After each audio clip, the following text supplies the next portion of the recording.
funny because it's like a niche that I never really thought about. I sort of stumbled into it, right? Yeah, I feel like there's going to be a growing need for it. Okay, anyways, let me get this intro. All right, guys, welcome to episode 52 of the Bearzi podcast. Today we have a fellow content creator, my buddy Chris from the Blackout Gambler YouTube channel. And Chris was happy enough to come on the pod today. And so this episode is going to be for all you guys reaching out to me, asking to have more guests share their experience with casinos, gambling, slot machines, poker, and all the craziness that comes with gambling. So what's up, Chris? How you doing? Hey, how's it going, Derek, man? Nice to finally get on your podcast. Yeah, no worries, man. It's cool because I sort of stumbled into this gambling addiction community just by chance. And the support that's in this little community, especially on YouTube, it's really fascinating. There's all these people with very similar stories of struggling financially at casinos, gambling their money away, struggling with compulsion, struggling with addiction. So whenever I come across a YouTube channel like yours, where you're trying to share the awareness about this, I guess you could call it a disease, but pretty much just try to help people. So is that the original intent of creating your channel? Yeah, actually, I think I remember watching one of your videos like a year ago that you put out, Really? A year ago? yeah, you had a gambling video. I think you put it out, it was like about a year ago, and like this was when I have tried to quit gambling multiple times, and like I always end up going on YouTube or whatever, trying to find looking for information on gambling addiction and stuff like that. I remember seeing one of your videos a while ago, and then I stumbled upon Tristan's Mr. Anti-Gambler's channel, and I like what he was putting out, like his style, like his like angriness and stuff at the beginning when he was doing his. So like, yeah, and it inspired me. Like, I'm like, you know what? I'm seeing all these. I didn't even know there was like a niche for this, because I have another YouTube channel, but it's like for auto detailing. But I'm like, this is like, I feel like if I could start my own like anti-gambling type of channel and try to help people, and also while I'm doing it, helping myself. Like it's like it's almost like therapy, like doing these videos and stuff that I do, and just even researching the industry and all the stuff that goes on in this crazy dark industry. So like it's I'm just learning as I go and learning things, and like and it's from really my own therapy and just trying to help other people. Yeah, I love that. That's awesome. So what really interests me the most is usually, where did this gambling thing start? Where did your story with going to the casino and placing bets, where did this all begin? Oh yeah, I mean, gambling is like runs in my family as yours, as watching your videos. Like it started off with me. I'm 41 right now, and it started when I was like 19 years old, going to casinos with like my family and friends. Like we'd go up to Canada because it was legal there when I was 19, so we would go up to Canada. Yeah.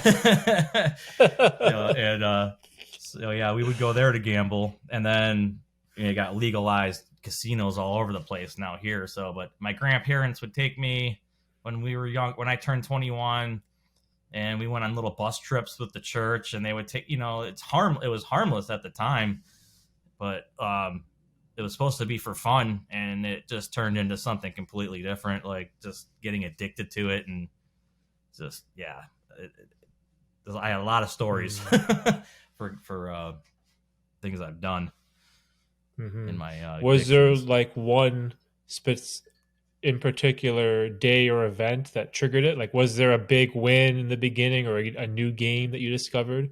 Like, what triggered the passion for it? Like the passion. Well, I just like the slots. I like playing slots, and like it went from slots to playing poker. Really though, like at the beginning, it was like slot machines because it was easy, and you didn't really there was no like, I don't know. There was no like, you didn't know how to. You didn't have to like think about stuff. You just hit a button. But then I started getting into like poker.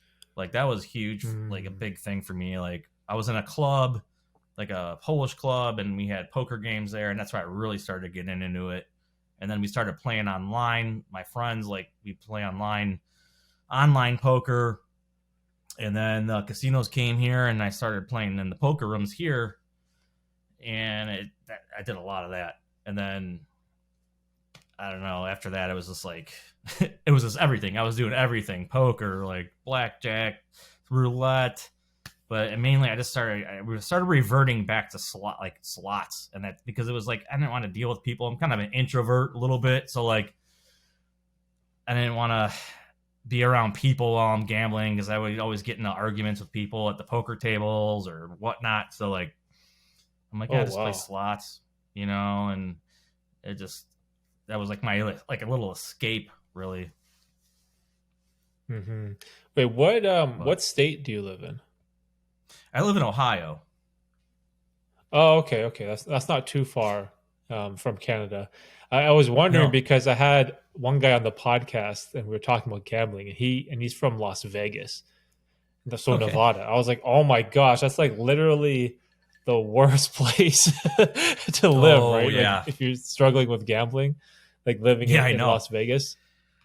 Oh yeah, I mean, it's funny, yeah. Like living, I used to like think about that, like moving, like living in Vegas and how bad I would be, but it's like crazy because like I basically have Vegas like in my backyard now. It's crazy. Like I have three casinos within 20 minutes from me that I can go to. So it's like Oh, it's that's like horrible. it's super hard. Like and there's like I mean billboards all around my house. Like I mean everywhere. So like for all three of these casinos.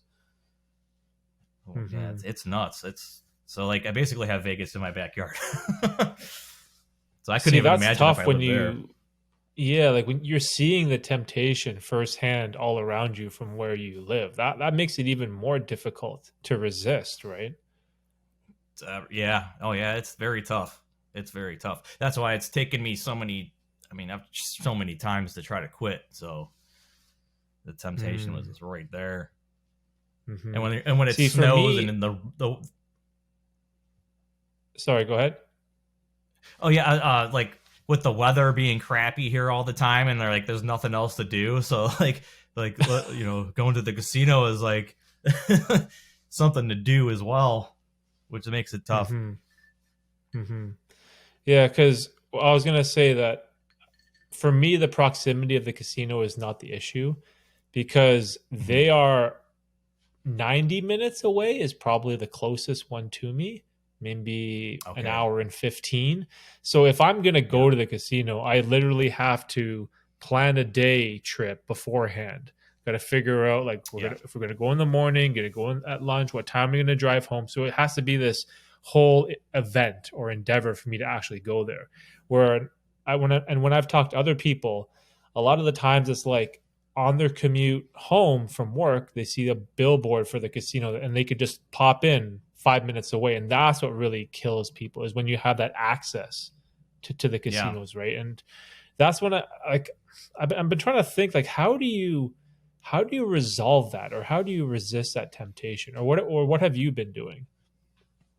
I just try to ignore it, really. I mean, just try to ignore all the signs on the highways that are everywhere and just try to do other things. Get back into my other hobbies and stuff is what I've been doing.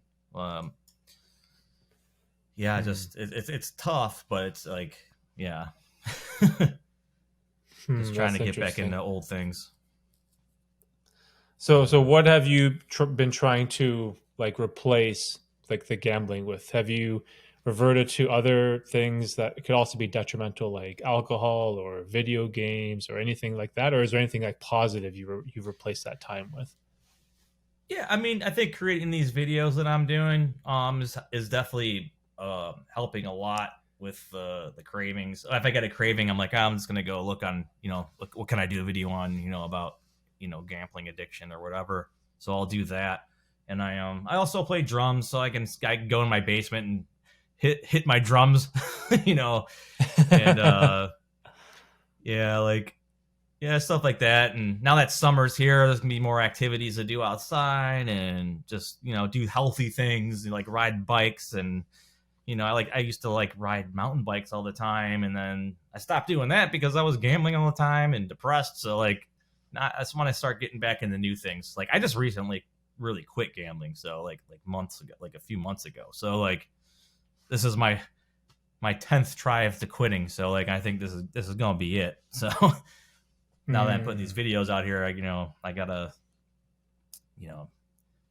gotta keep doing Yeah, that. you have to practice what you preach, pretty much, right? Practice what I preach. Yeah, exactly. Yeah, yeah. Which is See, very you know it's what's tough to do, interesting? but Hmm. You know what's interesting for me though? Like I pretty much quit. I'd want to say 10 years ago. Like I pretty much yeah, quit gambling regularly. However, the cravings and the urges that I have never gone away.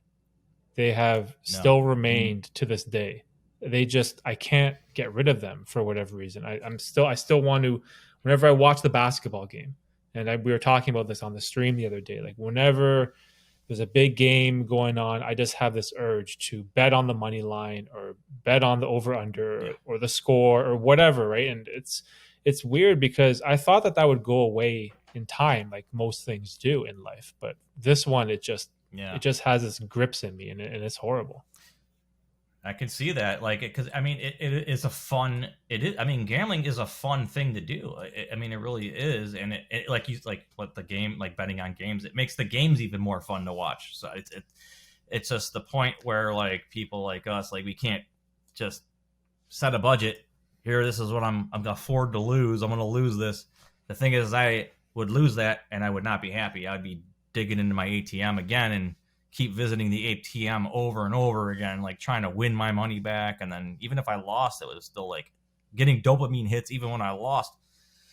So like it's Mm. once it starts not becoming fun anymore in that aspect, like a lot of people can do it and have fun, but not myself. Like I just get to a point where I get super like mad and like it's just not when you start getting mad at gambling at a slot machine or playing poker, it's supposed to be a fun thing. And once you start going to that dark side, that's when you really know you have a problem. Like that's when you know you gotta like chill, like gotta stop doing it. Yeah, Yeah, especially when like your emotions get involved, you become emotionally invested in the game. And you know what yeah. though? There's a couple of things that I wanted to ask your opinion on because I've sort of been thinking a lot about this whole gambling thing. And I've been on this one path where I've been connecting the dots between casinos and alcohol. Now, I've always been Mm-hmm. someone who believes that adults should be able to do whatever you want to do. If you want to drink, you should be able to drink. If you want to smoke, be able to smoke. If you want to gamble, you should be able to gamble. Sure. However, whenever I've gone to the US, because this doesn't happen usually in Canadian casinos, if you are Mm-hmm. playing a table game in the US, they give you alcohol for free. Over here, you got to pay like $5 or whatever from like your poker chips or whatever stack to pay to the waitress. But like when I was in Vegas, the beers just come for free. And I'm Yeah. like, man, this is like I'm consenting to consume the alcohol, but when it's like coming at you for free and it's like unlimited, then it gets to a point where you become intoxicated and I lose my ability to consent. Right. So there's like this weird situation going on there. And I'm conflicted because I don't know how I feel about this, how casinos can just offer their players alcoholic beverages for free. I feel like they're perpetuating like their this like ability for people to get addicted and lose their money. Oh yeah, that's crazy. Like I know Vegas and I think Atlantic City are the two places that you can gamble and drink for free. They'll give you like as long as you're playing, they'll give you drinks for free. The casinos around here don't do that. Um, we have like an MGM and all that stuff here, and they don't do that. And I think the Indian casinos here they're allowed to do that, and they do that. So it's the Indian casinos and the like Vegas and Atlantic City. I think those are the places that will give free alcohol out. Like a lot of the other ones don't do it, which is weird. I don't know. Okay. There's some kind of like there's some kind of loophole or in the laws or something or that they can do that. But yeah, and you're right. Like it's crazy. Like I don't think alcohol should be given away to anybody for free in a gambling arena at all. That's just Hmm. it lowers your ambitions and all that. Yeah, because I remember the very first time I went to Vegas, and I think I was 24 because my younger brother, he turned 21, and my parents took us because our whole family, we've been gamblers. We play cards, we play poker all the time. Yeah. Thanksgiving, Christmas, like we just love to Same here. play Same with mine. games. Yeah. Yeah, Yeah. it's my wife plays. Our kids are probably going to play too. It's just this family tradition that we Yeah. have, We and used to play with which is quarters and cool. stuff like that. Yeah. Yeah, exactly, like home poker games, right? Yeah. That's where I learned how to play poker. Yeah. It was through my family. Yeah. Mm. It's true. Yeah, but like what's interesting is that when we did go to Vegas, I played at, I think it was the Flamingo Casino across the street from the Bellagio, and I was Yeah. playing in this like super cheap. I think it was like a $300 buy-in, no limit cash game. And then there was this one drunk dude just going all in for $100, busting, rebuying another $100 bill. He just kept doing it over and over and over and over. And I remember counting, he got up to 9 buy-ins. So he dumped like $900 onto the table. And he was just like Uh, going all in blind. And it was crazy. And everyone was just picking him off. oh, And oh then he God. got Yeah. really pissed, and he was also, I think he was kind of drunk, but then he ordered a round of gin and tonic for the entire table. And I was Hmm. like, what is going on? You can do this? And all of a sudden they just brought alcohol for all of us at the table, and it was like a party was going on. And I was like, this is the Wow. craziest thing I've ever seen, because I've never experienced that, because in Toronto it's like, oh, you want a beer, it's $6, right? And it's Okay. like this is Yeah. free for the whole table? Like, wow, this is crazy. Yeah, that is.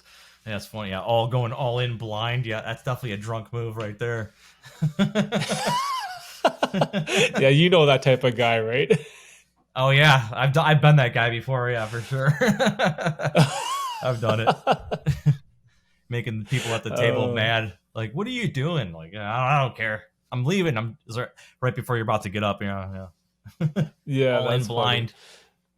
blind. you you know what else was kind of funny?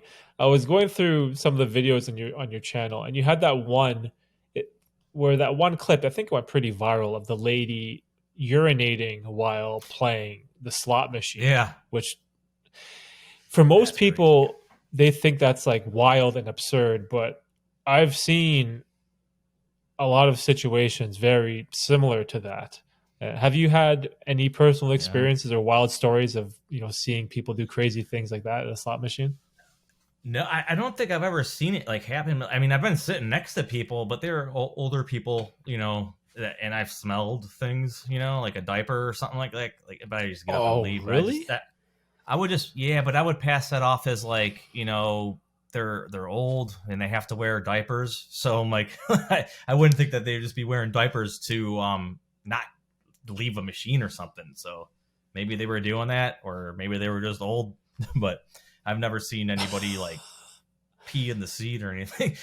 It's just crazy. Like Joe Rogan just had that same video, not my video, I wish it was, but he played that same video of that lady peeing in the slot machine like last week, I think.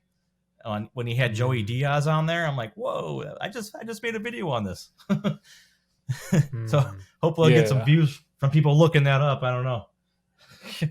Yeah, I listened to that podcast. Joey Diaz is like that Cuban guy. He's a super Yeah, funny comedian. I think he lives in yeah, he's Jersey, awesome. right? I think so. Yeah, yeah, he's a cool dude. Like he's another like against gambling too, like advocate, because like he had a really bad gambling problem too that Mm. he quit. Yeah, it always makes me sad hearing just like any type of stories like that. Just thinking about like people who blew their life savings, blew their mortgage, blew their children's education fund. Like, man, I think It's that amazing. those stories hit home the most with me. And it's because I have kids, right? And I couldn't imagine blowing my entire net worth just Yeah, to satisfy some gambling rush, right? yeah, yeah. All the money you work for, every day that you go to work and paychecks and the money you save in your bank, and then we willingly just give it away to like a casino. Like, it's just crazy. Like, when we're in the casino, like, it doesn't money. It's like, it doesn't even exist. It's not even a thing. It's just like this fake thing. Like, I don't know. Mm-hmm. It's a weird thing that it's like a trance almost that we go into, like, in the casino environment. Yeah, you know what's funny about you just mentioned work. At my day job, we have like a social committee that have, they organize events. And one of their favorite events to do, they do this once a year. They organize this bus which takes us down to Niagara Falls after work and we go to the casino, Falls View Casino at the Falls. And I'm like, Yeah, yeah. like this is what my work likes to do every single year. It's like an event for the employees. And I'm like, man, Yeah. this is crazy. We work hard all day, and then you want us to spend time together and just blow our money at the casino, right? And then take the bus back. I don't know. I think Yeah. that's crazy. Yeah, Falls View. I've been there before. Yeah. Oh yeah, that's crazy. It's like they bust you guys in. Hopefully you're gonna gamble out there. Yeah, I know, right? Wow. But it's funny because everyone just sees it as like a normal outing. It's like as if we're gonna go bowling. It's like, oh, it's just something that everyone does. And I'm just like standing there. I'm like, you guys are crazy. What are we doing? Like, Yeah, this is what we're gonna do for fun. Yeah, it's like I think because gambling is more socially acceptable. That's like almost like drinking alcohol. It's funny, like, I don't know. They don't realize that people can have addictions to gambling, and I don't think it's really. Oh, there's not enough awareness about it, really. Like, there's a hotline, like call 1-800 if you got a gambling problem, and that's it. Like, but like there is real like addiction, people addicted to this stuff, and it's like any drug. Like, it's comparable to like like heroin and all that stuff. Like, it's I don't know, but the public's still sees it as publicly acceptable stuff. I mean, I don't know.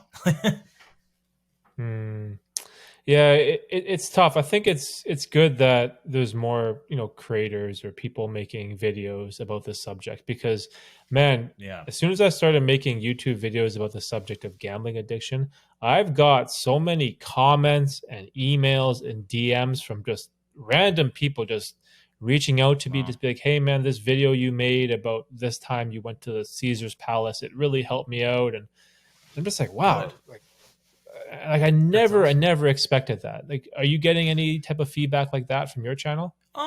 In the comments, yeah, like no one's ever emailed me, but like I've gotten in the comments, yeah, people saying like, oh great, thanks for putting out this video, like I need to see this, like thanks, like so it's good. It's just making my stuff more valid to me. Like, what I'm putting out is like validation, like, okay, good, I'm gonna keep doing this, like, so there's definitely a need for it. People are searching for it. Obviously, if they weren't, we wouldn't not be getting views or subscribes, whatever, people subscribing and watching. So there's definitely a need, and I think it's going to be a growing niche. That's what I was telling Tristan. I was Mr. Anti-Gambler. I was telling him that like keep doing it, man. Keep putting it out there, because I know he was getting kind of hard on himself with the subscriptions and views. I'm like, no, keep going, man. You got to keep going. I'm plugging with you, and same with you. We're all going to plug together, and we'll just keep putting out content. And Only Phil, did you ever hear of him? Only Phil, he's got a YouTube channel. Only Phil, no. I think he's from the UK, I believe. But he was like, Phil? Even stop. Yeah, he was wanting to stop doing his channel for like his content, and I'm like, and then all of a sudden he started doing it again. So it was all like anti-gambling stuff. But there is a need for people. There's a need for this niche, and I think it's going to continue to grow, just for the simple fact that we have in the States now, like all the states are pretty much legalizing sports betting, and I mean gambling is just like getting legalized everywhere, which never was like that before. So with the rise of gambling and everything, and the legalization of it, there's going to be a lot of people that are going to like end up succumbing to addiction, like myself and others. and they're gonna need a place to go and have a channel to go to or wherever online to go to. If it's people, because a lot of people don't want to do the, not to knock on like Gamblers Anonymous or anything like that, but like some people don't want to do that. They don't want to go to like a physical place, you know, and like say, my name is Chris and I'm a gambling addict. And some people don't want to do that, you know, so they'd rather just sit in their house and maybe join a group, watch, you know, YouTube videos. Like Mr. Anti-Gambler's got a really good thing going on with his live stream where people can come on his live every day. He's been going on every day. It's great. Like, where people can connect with each other gamblers and or like gambling addicted people. And I think that's cool. Like, I think that's way better than GA. Not to knock on GA, but like it's another alternative. Yeah, I never really thought of it like that. Yeah, I really like what Tristan does. He's been streaming like sometimes 2 times a day. He'll have one in the morning and then one late one at night. And his people, I always see the same people. I always see the same faces, the same account names. And it's cool because I think it gives all of us like a sense of community where we can just share our stories, share what we're struggling with without being like judged. I think that's what a lot of people fear, right? Because whenever you admit you have a gambling addiction, society automatically assumes that you're a loser. They'd be like, oh, Derek's addicted. He's a degenerate. He's throwing his life away. He's wasting all of his money. He's going to have no future. And there's like this judgment that you get from society, right? Whenever you tell someone, oh, I went to a Gamblers Anonymous meeting, the people are going to be like, what? You have a problem? Are you crazy? Are you losing the house? There's all these assumptions that people make. Whereas if you just join a live stream, you know, with a bunch of anonymous friends, like you can sort of be vulnerable and not fear that judgment, right? From other people. Judgment. Yeah.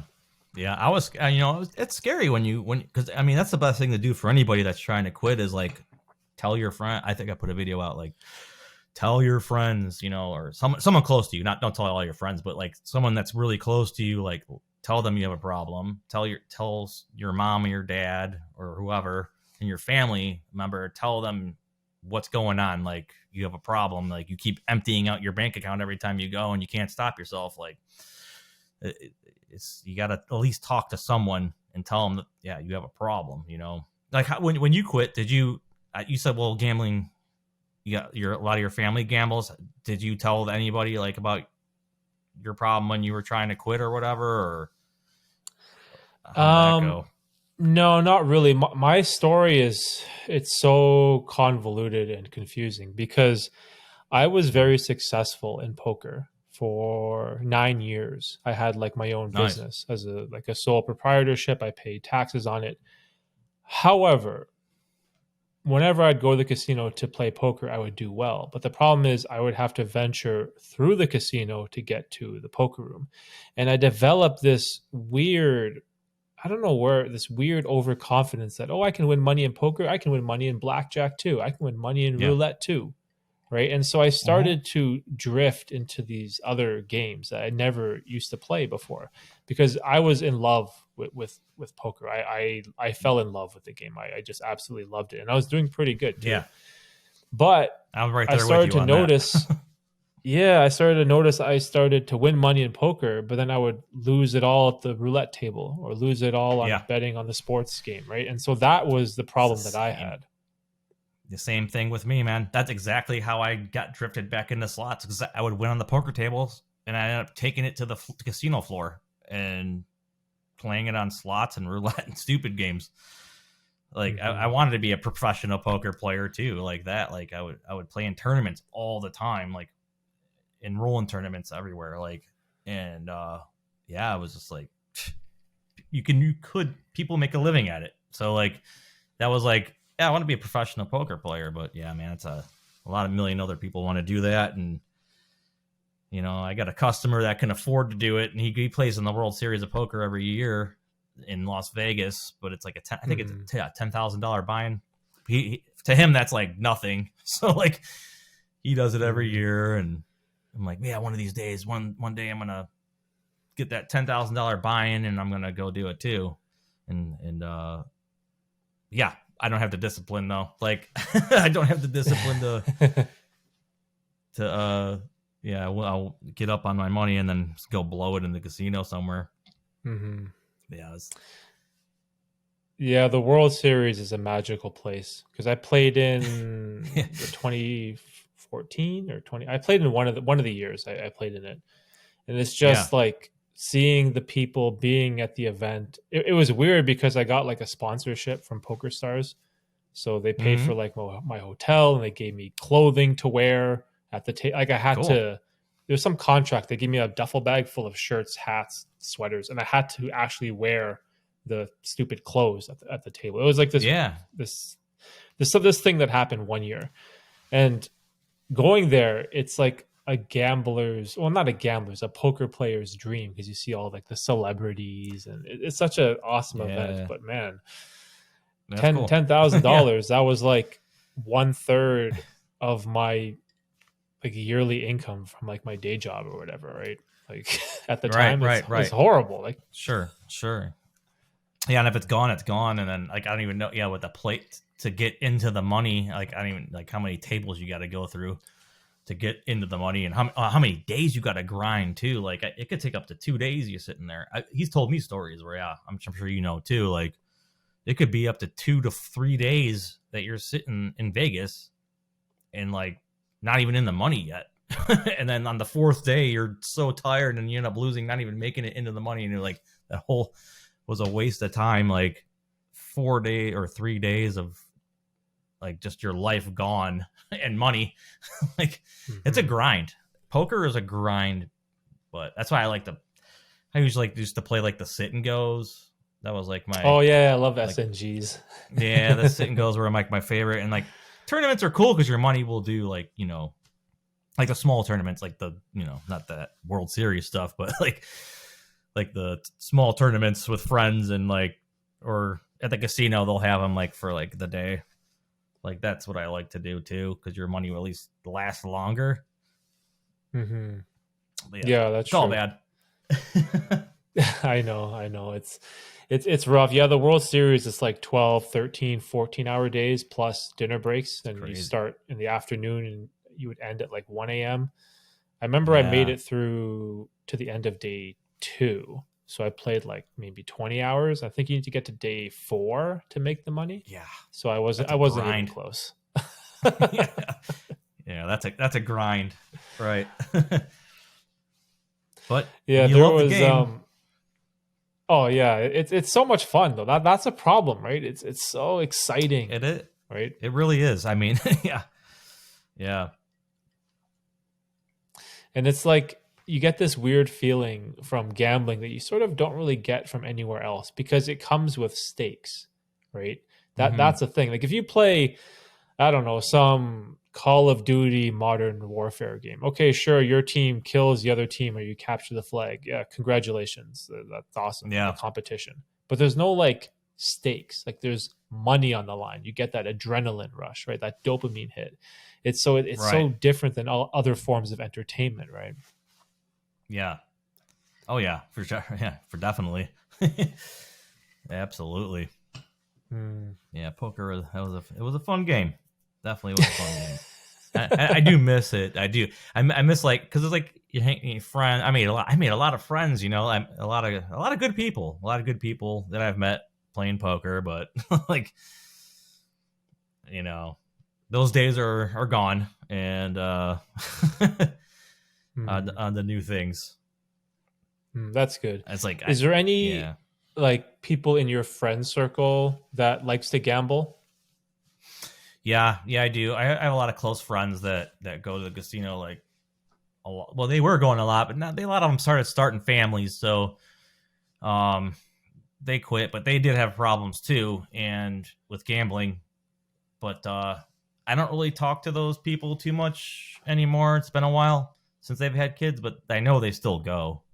And they've invited me to poker games and I've been declining. I've been declining for the past 4 or 5 months, so yeah. Hmm.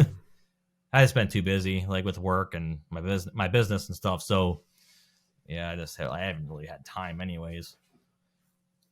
Hmm. Yeah, that's good because the one thing that I'm really worried about is when I think about this whole gambling addiction stuff, I'm really concerned about the younger generation and more specifically young adolescent men, or I guess they're like even teenagers that are transitioning to, becoming young men, like 18, 17-year olds, people that have free time, they have disposable income, right? And maybe Yeah, they watch the hockey game and they see these commercials for FanDuel and DraftKings, and then maybe a bunch of their yeah, friends, oh, let's just bet on the game. Those are the people yeah. that I'm really worried about because all this gambling stuff, it could ruin their lives. It could ruin their future. And they're at such a vulnerable age, right? Yeah. Yeah. I mean, that's, yeah, these kids that were my age, like when I started gambling, and now with all, oh my God, I can imagine like now, like the accessibility to gambling now for people that Yeah, age. just Like, right on your phones, it's right? right. Oh my God. Yeah. Your phone, like, because, I mean, you have a casino on your phone. Like, it's crazy. Yeah. It's nuts. Yes, with Hmm. the sports betting, especially DraftKings, all that. I've done it. It's crazy, and it's so hard Hmm. because it's right there. Yeah, it's so accessible, right? Because it removes that trip of physically getting in the car or taking the bus and driving and Hmm. going to the actual casino property, right? Now, if you're watching the Yeah, basketball game, you see Charles Barkley promoting FanDuel. Oh, just download yeah, the app on your phone, and everyone has their phone in your pocket. It's right there, so you can instantly just yeah, go into the Google Play or Apple Store, download FanDuel, and bam, you're off to the races, right? And that's yeah, and scary. it is scary. And you know what's funny about that though? Like Charles Barkley promoting that when he was like came out and said his talking about his gambling addiction. Now he's out there promoting apps for them. It's Hmm. like, what are you doing? That's nuts. He's a Oh sellout. well, he's a sellout. But Oh. to him, his gambling addiction, he doesn't matter because he got millions anyways. But Hmm. oh well. Is there any like super crazy amounts of money that maybe not just you or other people have lost, or have you witnessed anything crazy like that? The most I lost. Oh, well, the most I lost in one night was $13,000, and that was like kind of like getting to my wake up call. Like, and this was a long time ago. This is when I started. This is when I was playing online. Started getting into the online poker, and me and my roommate would sit when I lived with him. We would play like poker online, and we'd be in the same table. So we're like kind of almost they allowed this to happen, but like we were at the same table playing poker. We knew what each other's hands were, so we had an advantage at these tables Oh, too, which was wow. crazy. Yeah, I'm like, how the hell did they not know we're playing on the same IP address? But the site probably wasn't even caring about that. They were probably doing the same thing, but with their people probably playing on the tables. But yeah, so yeah, one night I had an inheritance that I got, and it was around like 15 grand, and I ended up spending like $13,000. Like I was like down to losing it. I lost like all of it in one night, and like at the very end of the night, I decided, let me just put another grand on and see what I can do, and ended up winning it all back on like a bonus round on a slot machine on an online gambling Wow. site. Yeah, and I was like, "There's no way that just happened." Like we were like, "What?" We were like screaming and yelling at because if that wouldn't have happened, I would have just lost 13 grand right there. Like, but I ended up winning. I ended up winning it all back, but then ended up losing it all anyways at the casinos. Because the casinos had just opened here, so like I ended up blowing it all there anyways. So I ended up blowing all my hair. That it wasn't like a huge inheritance. It was like a small little portion that I got, but I ended up blowing it all anyways. But the fact that I lost it in one night, or I could have, and I ended up winning it back like right away. Like I couldn't believe that. But then, yeah, I lost it all anyways, with like in like a week or so. So Wow, it didn't that's matter. that's It didn't even wild. matter. Yeah, I was like young and dumb. Like just making stupid decisions, and I don't know. When you're out with your Hmm. friends and you're drunk and you're drinking and the casino, it's all like lights everywhere and noises and music, and it's like we're having a good time, but man, the next day when you wake up, it's just like what did I do? It's terrible. Hmm. Yeah, It's that's terrible. exactly it, right? Like young people, especially, young group of guys, you're, having some drinks, you're having some fun with the boys, let's go Yep. play some blackjack or play the craps table or something. You know what I mean? Like when you're 21, 22, you have Yeah. you have no idea how to make good decisions, or at least I didn't when I was that young. I was an idiot, right? I didn't know anything about the world, how to manage my money. And those are Right. like the most vulnerable people, right? Yeah. Yeah. It's funny you say that too. It's like, yeah, I was like probably late 20s, but then like still, but continuing to still do it into my late 30s. And it was like, this is a problem. And that trying to quit many times, like, this is a problem. I'm still doing this. Like, my friends are at home, like, raising their kids and, like, doing what they're supposed to do as adults. And yet I'm going to the casino at I'm sorry. I'm going to the casino at, like, 10 at night. And, like, what am I doing with my life? Like,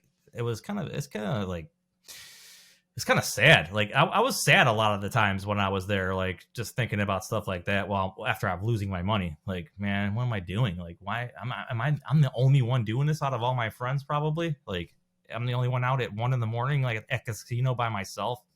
So like, it was just, that's when it's like you gotta time to cut that stuff down. But like, there's a lot of people out there doing it still. No matter what your age is, it doesn't even matter. It's all Hmm. bad to do. Yeah, I hear you, man. Man, that's tough. Because I used to feel sort of the same way. My friends would be going to bed early because they got to go to their 9 to 5 day job in the morning, and I'm Yeah. taking the afternoon bus all the way up to Niagara Falls, to go spend Yeah, yeah. 12, 14 hours, Yeah. test my luck or roll the dice, have some fun. And it's like, man, what am I Right. doing? Yeah. But you know what's weird though? You know what really sucked me into, and I just remember this. I used to be obsessed with getting free comps. And I remember I'd get like the $5 bus for free, and then I'd get a dinner every night for free. No, that's like Yeah. what, $15 total, $10 for Yeah. dinner and five for the bus. But I was like, oh, I get this free food and free Free. transportation. I'm like all excited. But then I'm Yeah. gambling away like $500 every night just for like this free Yeah. $15 in comps, right? So it's so Yeah. dumb. Yeah. Trying to justify it. Yeah. Yeah. hmm It's like that Yeah. your decision making is horrible in the moment, right? I don't know what it is. It just Yeah. it's just so bad. Yeah. I got like sucked in like with the free play too. Like, and then like the tier system that they had built, like with the cards, like went from like, whatever color, or whatever they called it. But I was like at the third highest, and there was like a fourth like the highest you can go, and I'm like, damn, I'm almost there. So I'm like, screw it. So like I would keep playing just to get to the highest tier, and I got it. Like the highest tier you can get at the casino, like a K member. They call it the King membership. Yo, you're a And I got like VIP, bro. I got all VIP, and it was crazy. Like free parking all the time, like in a special parking spot. I got that with everyone else's crappy cars because we're all degenerates. And like Oh. it was crazy. There was like people in suits would come up to me while I was playing a machine, asking me like, "Do you need anything? Do you need anything?" Like basically, I had my own like service. Like it was weird. It was very weird. Like, yeah, just sitting there, like, yeah, what do you need? Do you need anything to drink? What do you need anything? Just let us know. I'm like, okay, this is weird because it didn't happen to anyone else. You coming up to me, but they knew if your card was in, they would just go to all the different high rollers, I guess you would say. It was crazy Wow, times. that's wild. Oh my God. I never got even close to that. I think they had like a silver, I gold, was going diamond, every and day. platinum card. I think I got like Yeah, gold, like the second lowest, and that gave the free yeah, bus and the free dinner. I didn't even sniff like the higher VIP like none of that. But that's Yeah. crazy, bro. I, Oh I my was just gosh. I was just going almost every day, so it was just like I just kept adding on those points. The points would just grow and grow and grow, and then I would just tear up, and like come to find out, like looking like how much you have to like play through to get there. And I'm like, holy crap, I played that much money? Like that's insane. Like it was like $200,000 like to play through though. Like so I'm like, Hmm. Jesus, couldn't believe it. Wow. Yeah, What was there? What was the tipping point for you to make that finally made this decision to get rid of all this stuff? man, it was like just I've had so many rides home, like by myself, like after I just lost a ton of money and like crap, like what am I like thinking on my way home, like what do I got to sell now to pay my mortgage or my bills? And it's like so many times, like I was like it was like the last straw. I was like, I can't be doing this anymore. Like I was just when I was like down to nothing. So like that was really the last straw, and I just got sick and tired of those ride homes, like just the feeling like you just you just want to, like I was saying on the podcast or on Tristan's channel, like I just want to twist the wheel to the right and just veer off the road, and it was there was just too many nights like that happening, and like just that feeling that the super depressed, like why did I do that? Like why did I do that? Coming home crying to my dog, like I was like, what did I do? I'm so sorry. Like, oh, we're gonna be homeless, I don't want to be homeless. So like that was really it. Like I don't want to be homeless. Like that was the last straw on these stupid like gambling trips I was doing, or not trips, but like going to the casino here. So like it was just enough. Enough is enough. And when like I've tried to quit so many times, and when you have to be done. You got to be done with anything. Rock Mm. bottom. Hmm. Wow, Yeah. yeah, that's that's brave of you to to admit that, to say that, because some people they're not honest with themselves, right? They have You this got to be false honest. sense of like belief. They just, well, we'll go back. Oh yeah, I'm done. I'm done. I'll quit one more time. Just one last trip this weekend, but then it just never ends, right? No. Yeah, if I ever go, if I ever do go back to a casino, like I have to be with someone. Like I have to be with like my girlfriend, or and I have to be supervised. Like I wouldn't be able to go. I can't go by myself. That's just if I go by myself, it's over. Like I'm done. Like I'll go into that place again. Like I know I will. I know I will. Like I can even set a budget. Like no, I'm only going to spend this much. But I know as soon as that money's gone, because how fast it can go, I'm going to end up going to the ATM machine again, and then I'm going to lose that, and I'm going to end up going it again. So like I don't have anybody there. I need somebody there. Like I wouldn't be able to go by myself. That's for sure. Like if I had to go, I don't want to say I'm never going to gamble again, because I mean if I do, it's going to be with my girlfriend, or like if my family goes and I have to go, it's a thing. But I cannot go by myself. Like that is like one thing I cannot do. Mm.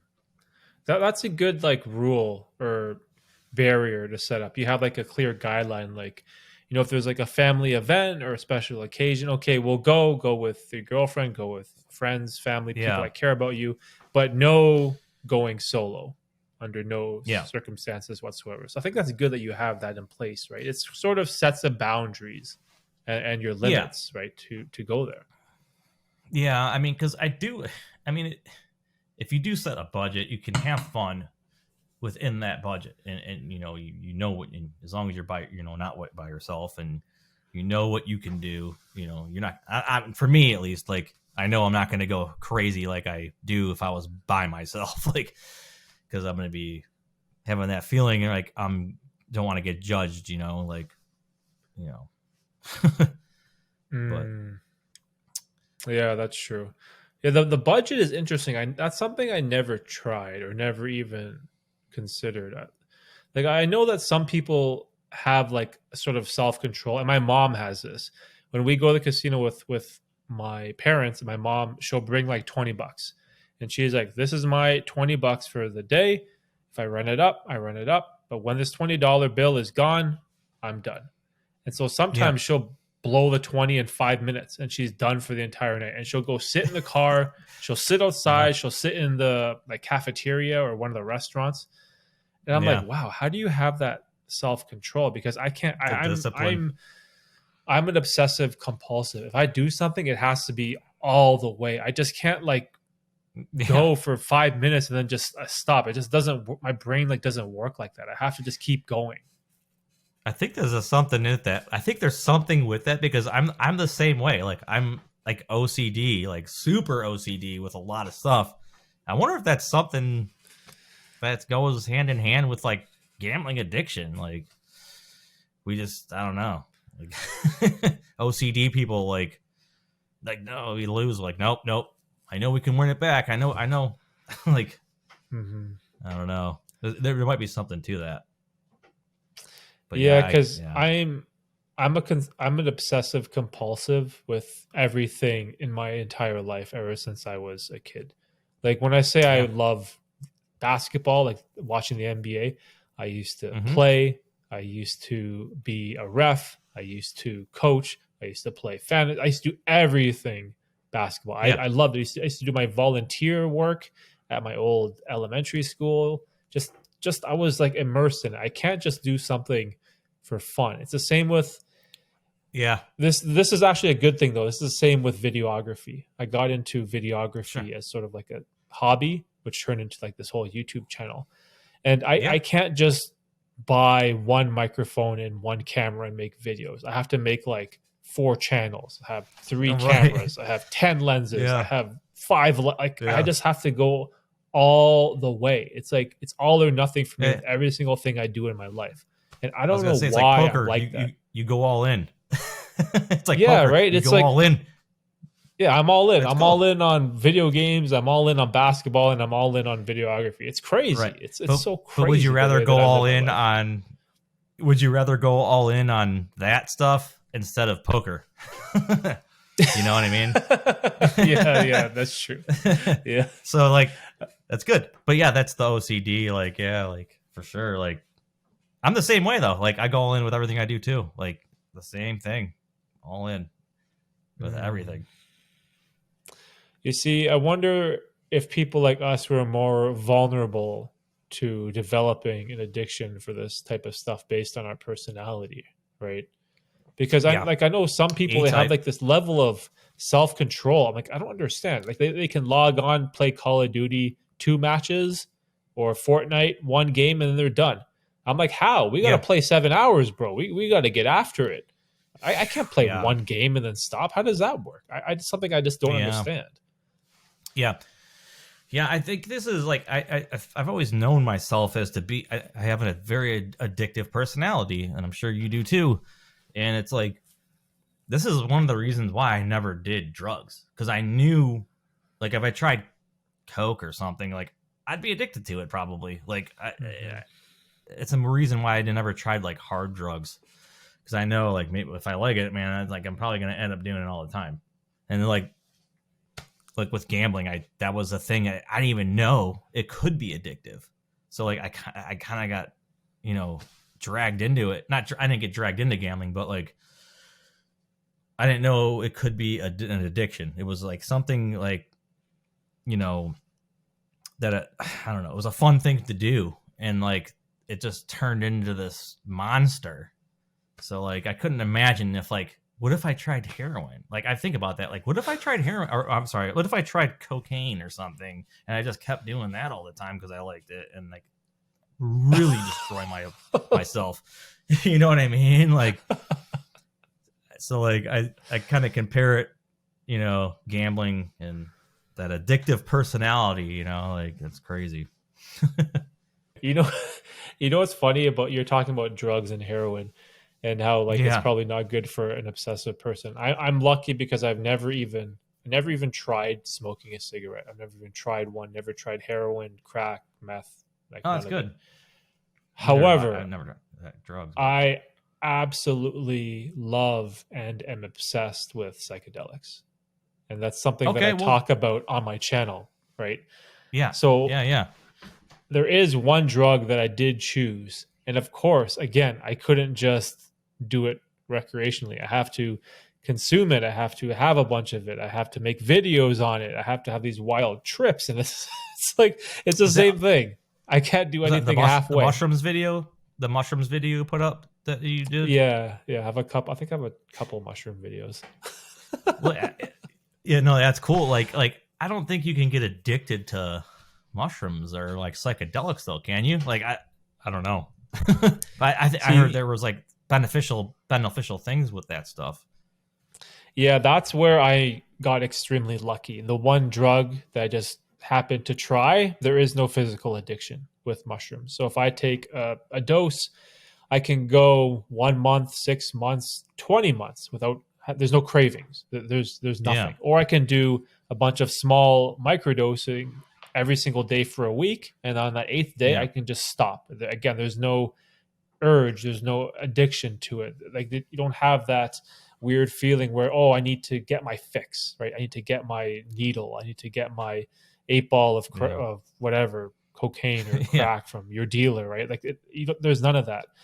But there, again, I'm so lucky because mushrooms, it comes with like actual benefits for your life. People with like depression, anxiety, PTSD, people with like extreme egos, there's all these things that you can Sure. use mushrooms to improve your life. But again, however, I know that I'm such an obsessive compulsive, I have to be careful I don't go too crazy with the stuff at the Yeah. same time, right? Yeah. Would you ever try DMT or ayahuasca? I heard that's got some like beneficial things to it too. Yeah, so my brother has, and I've been contemplating it. The thing right now is that I've received so many benefits from experimenting with psychedelic mushrooms that I see no need to step outside and try other things. Like Yeah. I'm still gaining like all this benefit with like creativity, productivity, Yeah. my focus, also like working on myself as a person because I used to be someone who is extremely arrogant. I used to have a massive ego. I used to never be able to take criticism from anyone. I used to always think I knew everything. And with the use of these extreme dosages of psychedelics, I've been able to confront my ego, and it's made me a lot more calm and chilled out and relaxed person who can take That's good. criticism with stride, right? And it's That's improved good. my life in so many ways because I was basically becoming like a narcissist, right? And so like Okay. again, like Yeah. I benefited from this stupid mushroom, right? That's But that's I great, don't know. man. It's Yeah. Yeah. That's really good. That's awesome. Yeah. Yeah. That's what I've heard about mushrooms. They can do that. Like, yeah. That's really good. I'm glad. Yeah, it's About sort of like hard to talk about because it's still not really accepted. Well, in the US it's still a schedule 1 drug, I believe, right? yeah. Federally. I think yeah, I know there's a lot of studies going on about it, like for it, and like I think they're trying. There's some states I think they're trying to like use it like for like a medical purposes. Like they're like you can get like a card for it. I think in some states, I Mhm. believe, but yeah, for microdosing, I know a lot of people. I know a couple people that microdose for like migraines, and it helps with their Oh, okay. headaches. So like Mhm. you know, like my neighbor's his wife does that, and I guess it helps. So I'm like, oh, that's good. So there is like Mhm. medical benefits to it. Yeah. Yeah, I've been trying to find a way to connect mushrooms with gambling because people have been doing these studies, like again, PTSD, anxiety, depression. However, Yeah. I've experimented with like a wide array of dosages, microdoses, standard doses, and these extreme heroic doses. And this is where you see these massive hallucinations and deities and all this Yeah. craziness, right? However, Yeah. you can confront your ego, you can confront all your personal biases and all your bullshit, right? All the Yeah. stuff that you Yeah. have wrong on the inside.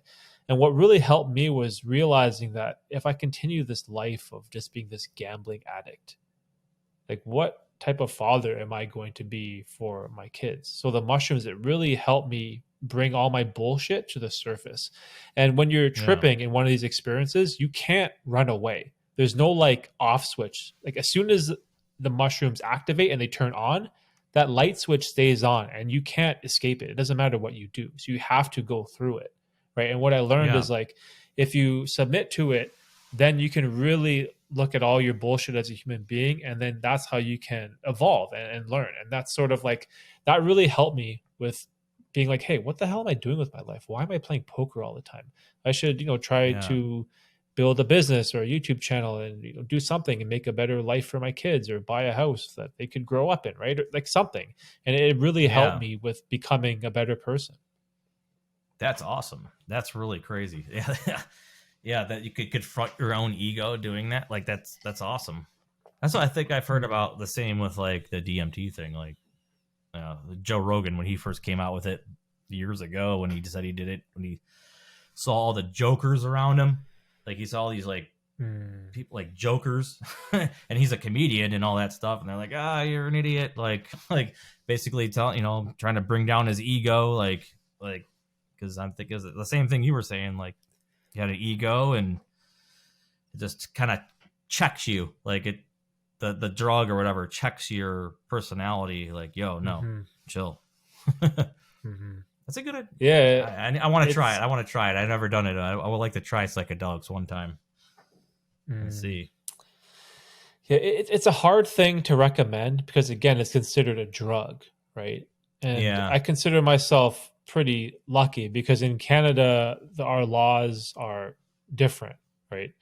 Here, you can buy the spores illegally, get them shipped to your house through the mail, grow them in your basement, and no one cares. My brother-in-law is a police officer, so I've talked to cops, and I'm like, do you guys care about a dude growing psychedelic mushrooms in his basement even though they're illegal? And they were like, listen, we got to deal with crime, theft, rape, racism, vandalism, people stealing shit. We don't have time or resources to worry about some dude growing mushrooms in his basement. So you're the bottom of the list of what we care about. So they don't even care, right? They have bigger fish to fry, right? And so in that sense, I'm grateful for that. But there's some countries where it's illegal, it's a no, it doesn't matter what. If you are caught with them, you go to jail, you get arrested. Like some countries are very harsh, right? Which is very unfortunate because this could help a lot of people, right? Sure can. Yeah, sure can. Yeah, it's crazy. It's like a medicine. I mean, really, that's what I look at it as. But same with marijuana. Like, I don't smoke marijuana, but like I know it. I mean, it's a medicinal thing. Like it can help. It helps people. So like, it's alcohol is the worst thing, and that is legal everywhere and accepted exactly. Everywhere. Like, alcohol has destroyed way more lives than weed or mushrooms like ever has. Like, I don't even think mushrooms or marijuana has ever destroyed anybody's life that I could think of. So it's strange. It's funny the laws they put in place and all that stuff and what they think, what they tell us what we can do and what can't do. And alcohol has destroyed a lot of things. Alcohol is terrible when gambling. They shouldn't even serve. It should be illegal, like you were saying before, like to even serve alcohol at a casino. Like that it's the worst. Mm-hmm. Yeah, it all comes back to like what type of like freedoms you think people should have. Like if you're an adult and you want to have a drink, sure, no problem. You should be able to go and buy a drink. But if a casino is just giving you alcohol for free, you don't have to pay for it. They just keep bringing it to the table. Obviously, that's a problem. It's in their best interest to get their customers intoxicated who make poor financial decisions. And there's an ATM right there, and they can just keep going back and withdrawing more and more and more, right? So, like, how does that work? Yeah, exactly. That seems so crazy to me. It is. Yeah, super crazy. Jesus. But you know what else is weird about alcohol? And this is what I really noticed.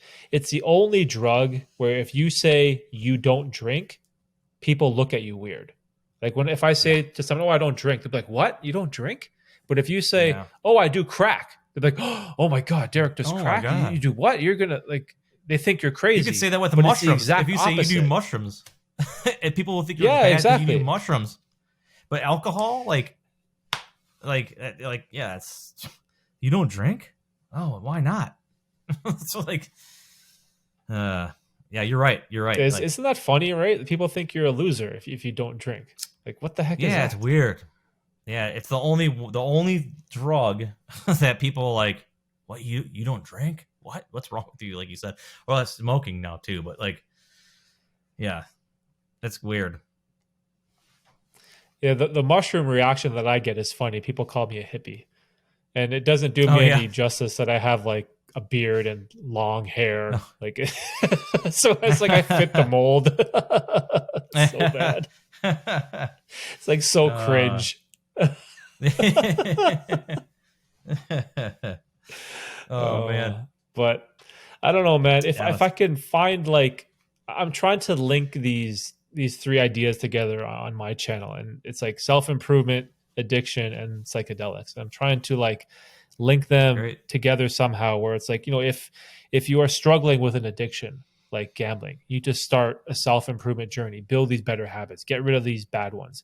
And also, there's this other thing called psychedelics, which you can use to help guide that whole process. So it's like I'm trying to find a way to link these sort of three niches together. And I know for YouTube, this is not a smart thing to do because you want to pick one niche, you want to narrow down the niche of your channel and just stick with one topic. Whereas I'm sort of branching off into three. So it's turning into Yeah, like that's a right. variety channel, but I'm trying to figure it Yeah, out. yeah. No, I know. I hear what you saying. Yeah. I mean, that I don't like combining all those into one. I don't see any problem with that. I think it'd be all right with that. But unless, Mhm. yeah, I don't know. Well, you're trying to take your channel down to like to a different path, like, or you could do three different channels and do all that. But I think you could do it. I think you could combine all that into one because it kind of can fit in itself, Mhm. as one topic. Yeah, because the thing it's like whenever you say you stumble upon someone with like an alcohol addiction, a gambling addiction, or even just like a pill addiction, right? Usually there's one type of solution. It's like, oh, join Alcoholics Anonymous, or oh, exclude yourself from the casino. Oh, cut up your credit cards, or remove like burn your prescription. Like there's always like this one solution path for what you should do. Whereas I'm like, man, there's so many other things that you can do to fix your life. And again, this is a more Yeah, like the self improvement type of stuff, but it's like fixing like your mental health for me, fixing this identity yeah, of who I am as a person, just realizing that I am not a gambler anymore. I'm someone who doesn't place a bet. I need to, fix these anxieties or these issues that I have whenever I go have these social pressures with people, finding a way to say hmm, no when the boys want to, go to the horse racing track or something like that, right? There's all these different yeah, strategies that you can use to better your life, right? And I'm trying to find a way, to share that with people that are in need, right? Because I feel like yeah. there's so many people out there that could, benefit from these conversations. Absolutely. Yeah, it's like creating a whole new identity. You have to create a whole new identity for yourself, and that's got to be the hardest thing I would think, in this journey right now. It's, for myself, like especially like I have to create a whole new identity like now. It's like Hmm. in my own, people don't know me as like an addicted gambler, to my friends and family, but I know that as myself. But I have to create that new identity within myself to change my habits and all that. So that's the hardest thing. That's that's Hmm. that's the hard. Yeah, because I've talked about this in a video before, but the way I think about like a gambling addiction, self-excluding yourself from the casino or cutting up your credit card, those are all just temporary band-aids because it's Yeah. not fixing the underlying issue and it's a mental health issue. You have this addiction Mm, to cards or mm. slots or coins or poker chips, right? And eventually those temporary band-aids are going to fall off. But at the end of the day, you still Yeah. have that gambling compulsion deep down. So Yeah. you didn't fix the root problem, right? So that's Yeah. why I feel like just excluding yourself or banning yourself from the casino, that's not a long-term viable solution. So I No, because feel there's like we need many to. ways to gamble. Yeah, exactly, right. So Yeah. I don't know. Yeah. I've threw my cards out, my players' cards out in the garbage so many times, like, oh, I'm done, I'm not going back. And then I go back like a week later and get a new card. Like, didn't solve it. Like, didn't solve it. But like, I mean, I didn't ban myself, but like, yeah. But even if I ban myself, I still got lottery tickets. I still got bingo halls around here to go to. I still got, there's places to gamble everywhere. So I mean, but it's you know, banning yourself from the casino is good to do anyways, but like, but there's still other ways to do it. Yeah, I mean, your phone, like, yeah, we were saying, like on our phones, it's right here. So yeah, that's tough. It's a tough thing. Yeah, you know what's you know what's kind of funny? There's all these like memories around me of my past that are like littered throughout my office. I have like a poker felt cloth to my right. I have my case of poker Yeah, chips to my left, and in front of me I have like my coasters. And yeah, they're like yeah. you see Okay, like how deep like the addiction, everything around me is yeah. related to gambling. To to And it's gambling, like yeah, these yeah, reminders I have, like, this is the person you used to be, right? This is yeah. not who you are anymore. So I Right. kind of use those like little tokens as reminders, right? Well, I Whenever remember I you saying get that weird you got urge. poker chips. You got poker chips in front of you that you like to shuffle. Right here. Yeah, they're I have seen that video. Yeah, yeah, man. I mean, that's part of the.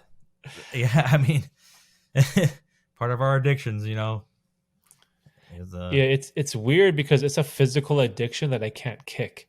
It's yeah, so messed up because me, my brother, and my dad, we all have it. Like we all yeah, have stacks of poker chips near our computers, and it's like this. And my mom always screams at us. Like she's always like, "You guys always playing with these stupid chips. You drop them. They make all these loud noises. Why do you have that shit? Get them off the table." Like sometimes I bring them to the dinner table, and my mom goes yeah. My buddy crazy. does She's the like, same "What the thing. hell are you doing?" Yeah, yeah, yeah. My friend does the same thing. He would be like, or not. I lived with him. He'd be shuffling chips all the time, like sitting at doing whatever at his computer, like you do. Like he'd shuffling chips.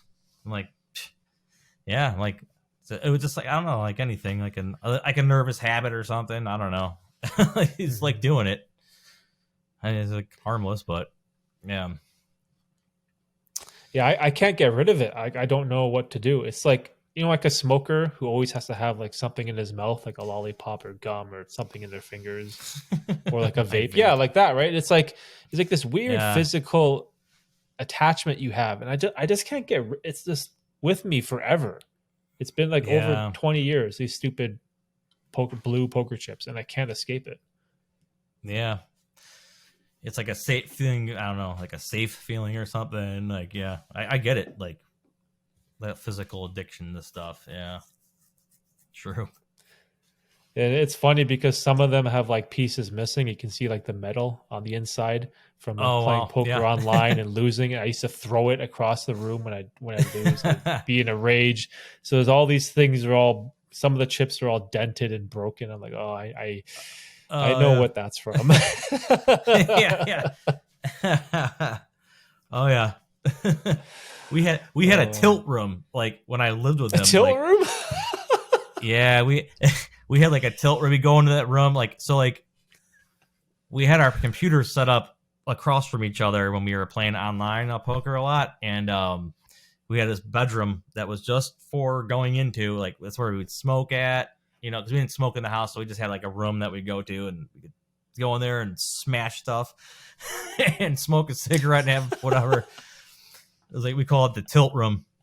Oh my, the So we tilt got room. we got we got beat. That's so Yeah, we got a funny. beat on a bad hand. We just go in there like and just go in that room and smoke a cigarette and throw something or whatever. It was funny.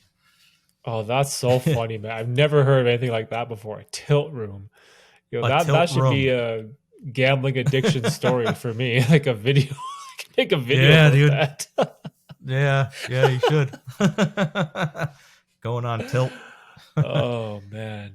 Yeah, Oh, yeah. you know what's really weird about, and I told Tristan this too, about making videos about gambling. when you get your channel monetized and you get like the 1,000 subscribers and the whatever 4,000 watch hours, you'll Yeah, realize that the ads that YouTube plays on gambling videos pay so much, which is it's so financial. Yeah, crazy. yeah, yeah, yeah. I It's believe so that bad. because I think they classify it under as financial, which is crazy. Like a financial channels, like that's where they make the most money at in YouTube. So, Mhm. or those are the highest paying ads, I believe, are financial ads. But like, how the heck do they classify gambling ads as financial? Crazy. Yeah, I think like But if you make a channel about like personal finance and stock markets and index that's funds, it. like that's Personal probably like the finance. highest. Yeah, but Yeah. it's weird because I'll make like these self improvement videos, right? And I'll get like couple $2 or whatever per thousand views. I'll make some mushroom videos, which mushroom. There's a lot of money in drugs. Oh, we get like $5 per thousand views. Then I make a video about Yeah. gambling, and it's like $9, $10 per thousand views. I'm Yeah. like, oh, dude, It's it's like pretty nuts. holy shit. I'm like, dude, what the heck, like Yeah. and that sort of conflicts me because I'm like, yo, YouTube's running like ads on this stuff. Like, am I promoting the problem that I'm Yeah. trying to fight? Yeah. It sucks. Yeah. Like, yeah. Yeah. Yeah. It sucks that they run ads like on anti gambling channels. It's kind of stupid, but yeah. I don't know. Yeah, because I had one live Yeah. stream and it was titled "Gambling Addiction Support Group" or something like that. And then this one guy Yeah. came in the chat. He's like, "Bro, I just joined your stream, and before the stream started, there was an ad for the MGM casino." And like, how is Yeah. this supposed? Yeah. You're a gambling support group stream, and then the Yeah. ad that I Well, see is trying to get me to play at the casino. Like it's well, it's like contradicting we don't have itself, right? yeah, we don't have control over that though. So it's like whatever YouTube's gonna run ads on, it's their whatever their AI or their whatever they do, their algorithm like targets those people because who knows? I mean, his that guy might have been looking up, watching slot channels or whatever. So it's gonna give him, you know, casino ads. Oh So, yeah, that's but we're true. promoting, so it's not your fault or our fault, like say what I get monetized or whatever, hopefully. And then I'm probably going to have a bunch of people saying the same thing. So is Tristan, we're going to get people yelling at us that, oh, why is it showing us, casino ads? But they've probably already been looking up casino stuff in the past. So YouTube's going to have that, in their system. So, Hmm. and plus, I don't know, like my titles and stuff are casino in it. It says casino in it, so it's probably gonna shoot the ads for casinos at that target keyword. I would Oh think man, it's it so sucks, crazy. but we don't have control over that, Hmm. unfortunately. Wow. You know what though? Speaking of your channel, what's do you have like any long-term goals or plans or directions of sort of what you want it to become?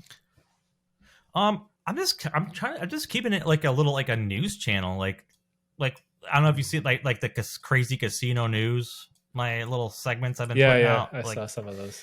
yeah, I'm trying to I'm gonna start doing like all my videos that way, like in that like format, like crazy casino news, and it's gonna be like a news channel. That's kind of what I want to do because every week I'm finding new stories to do, so I might just keep it as that. Like I don't want to do like a live. I don't want to do a live thing. Like I don't want to do all that, but I just want to keep doing like a news thing. People can come there every day and see, or maybe once a week or whatever.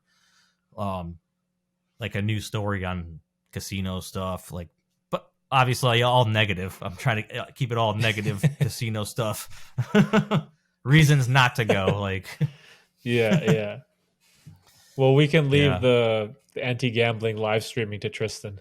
He's yeah. the king of that right now. He does a good job. He does a really good job with talking to people on the live, like with people coming to his channel, like, and I'm gonna throw people I like throw people his way, like go there, like talk support group, man, like live support group. that is like his thing. Like I think he's doing it. He was wondering if I was going to do that, but I'm like, no, that's you, man. Like, I think he does a good job with it, talking to people and showing them stuff, like live, doing stuff.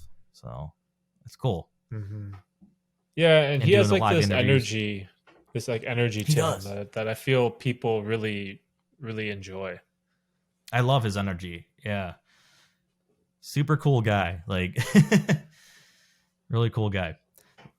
Like that Yeah. 3 months ago, and before I started my channel, like I was literally he was one of the first videos that, because I typed in like, I came home one night and I just lost a ton of money, and I was like pissed, and I was like looking up, anti-gambling channel or whatever on YouTube, and I saw his video, and he's in his car just like ranting.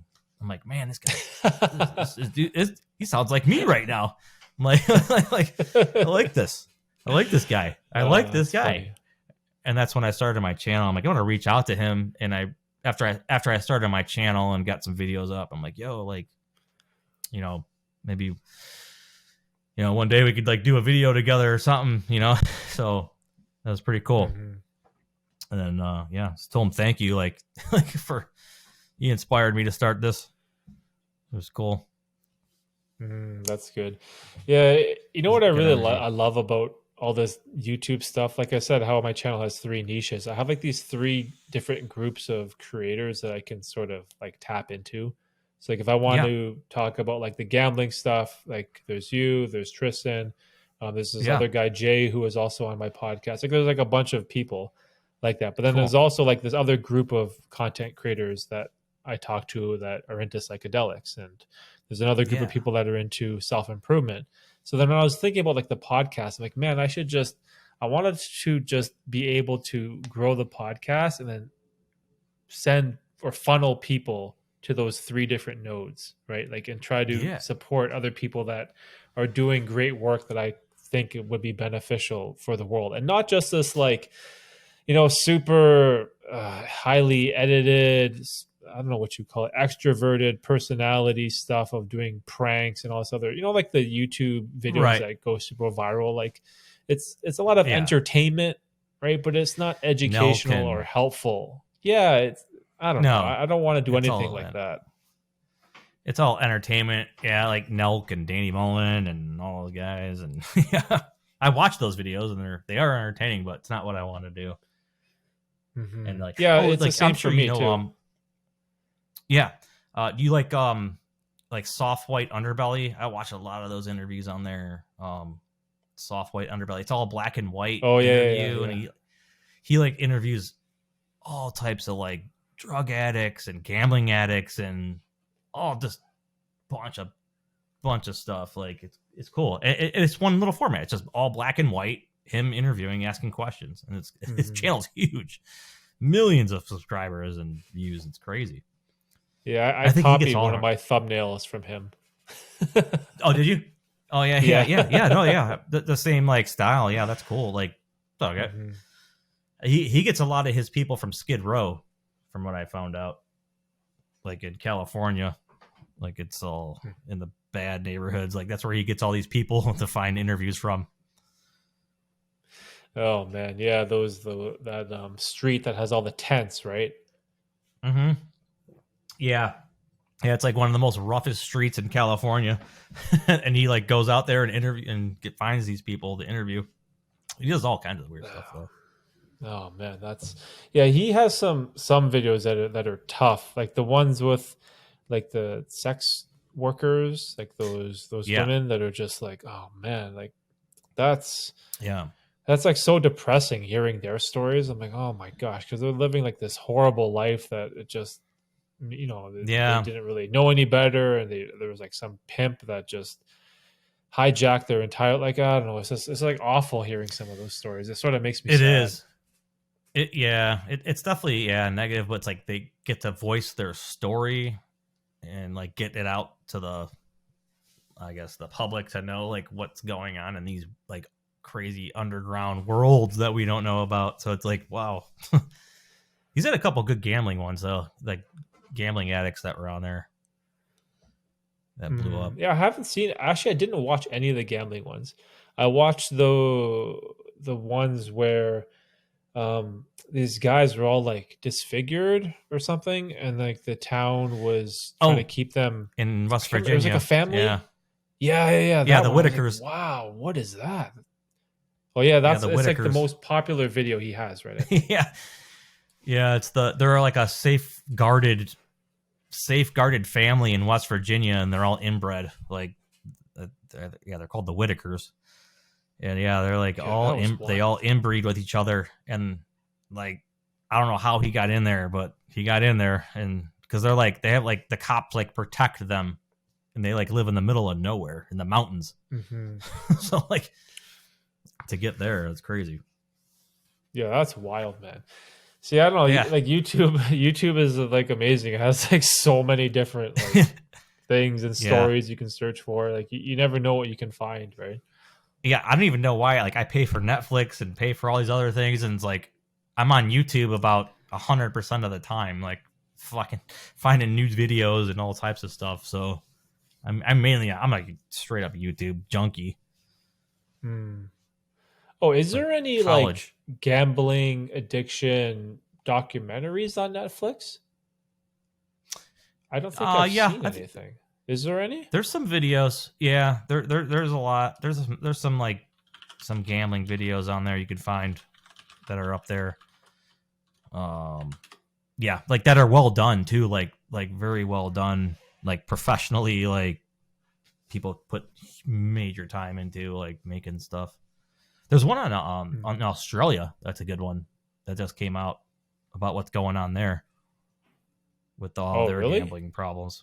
Yeah, yeah. I guess they're like I'm doing this. That's my next.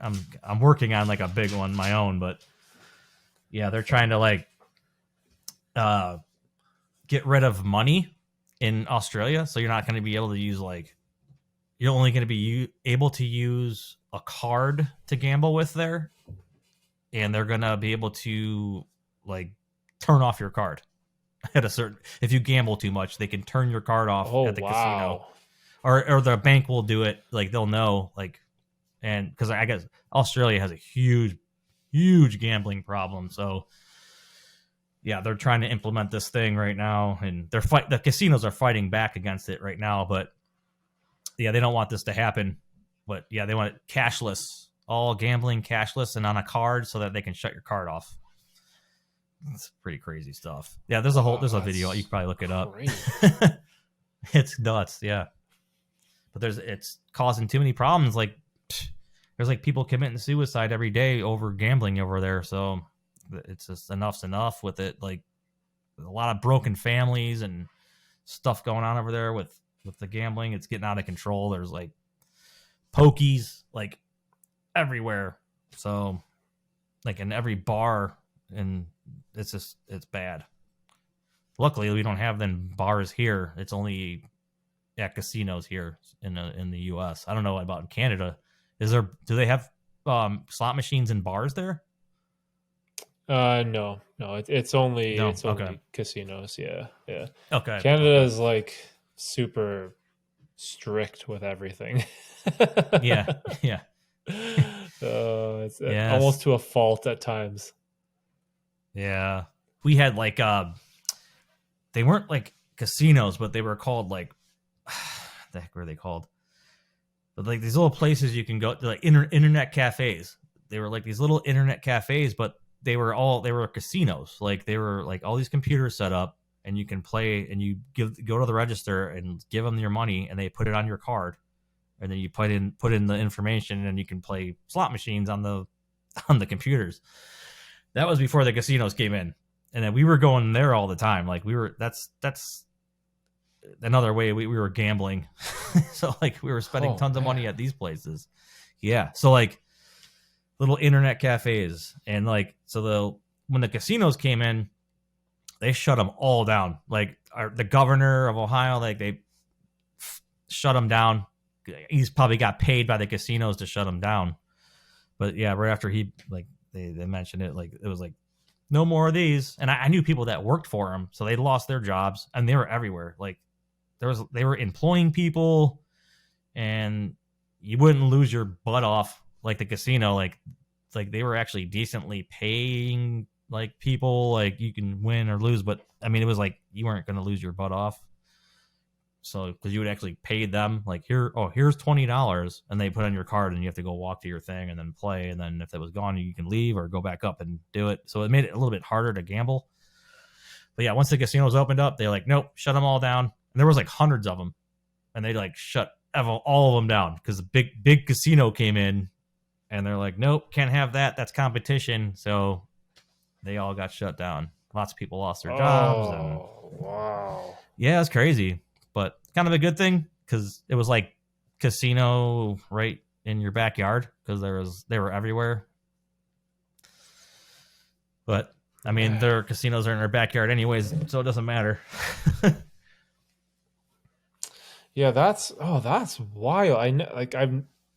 I've never heard of something like that before. Like an internet cafe, you can just go and oh my gosh, that's we still have them in different counties that are still operational, but they're like you have to know people. Like they're like kind of underground, but most of them they're all shut down. It was weird. It was a very weird thing. Yeah.